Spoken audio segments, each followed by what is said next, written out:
पहले पहलगाम आतंकी हमला और फिर उसके जवाब में भारतीय सेना की तरफ से चलाया गया ऑपरेशन सिंदूर। इन सब के बाद से ही जहां सीमा पर तनाव का माहौल है, वहीं पुलिस देश के अंदर छिपे गद्दारों को ढूंढने में लगी है।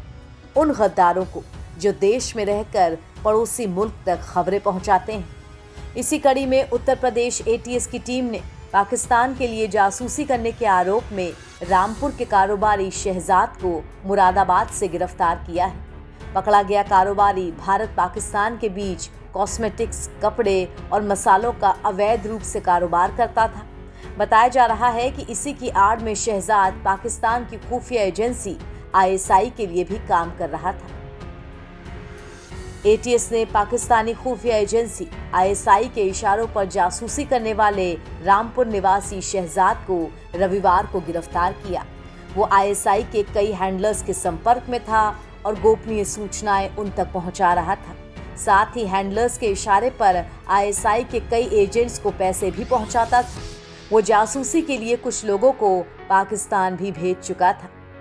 एटीएस उत्तर प्रदेश को पुख्ता सूत्रों से जानकारी मिली कि शहजाद नाम का एक व्यक्ति भारत पाकिस्तान की सीमा पर तस्करी का काम कर रहा है, जिसे पाकिस्तानी एजेंसी आईएसआई का संरक्षण भी मिला हुआ है। शहजाद पाकिस्तानी खुफिया एजेंसी आईएसआई के लिए जासूसी करता था और देश विरोधी गतिविधियों में शामिल था। इस सूचना को यूपी एटीएस द्वारा खंगालने पर पता चला कि शहजाद रामपुर में रहता है।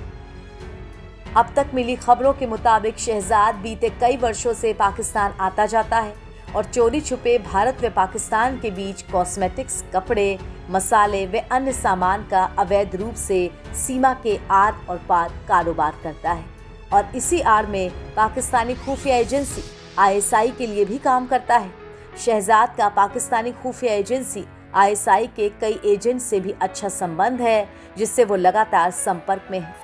यूपी पुलिस के मुताबिक शहजाद ने भारत की सुरक्षा से जुड़ी खुफिया जानकारियां पाकिस्तानी खुफिया एजेंट्स को साझा की हैं। इस सूचना के पुख्ता होने पर थाना एटीएस लखनऊ में धारा 148 और 152 बीएनएस रजिस्टर की गई।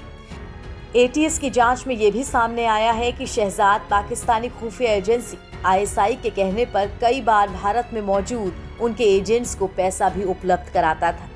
बता दें कि इससे पहले हरियाणा के हिसार की रहने वाली यूट्यूबर ज्योति मेहलोत्रा को भी जासूसी के आरोप में गिरफ्तार किया गया था। इस गिरफ्तारी ने पूरे इलाके में हलचल मचा दी थी। ज्योति मेहलोत्रा ट्रैवल विद जो नाम से एक यूट्यूब चैनल चलाती थी। अब उस पर आरोप है कि वो पाकिस्तान हाई कमीशन के अधिकारियों और वहां की खुफिया एजेंसियों के संपर्क में थी। इसी सिलसिले में पुलिस ने उसे हिरासत में लेकर 5 दिन की रिमांड पर भेजा है। अब ज्योति मेहलोत्रा के बाद उत्तर प्रदेश के रामपुर से शहजाद की दूसरी गिरफ्तारी हुई है। एनबीटी ऑनलाइन की रिपोर्ट।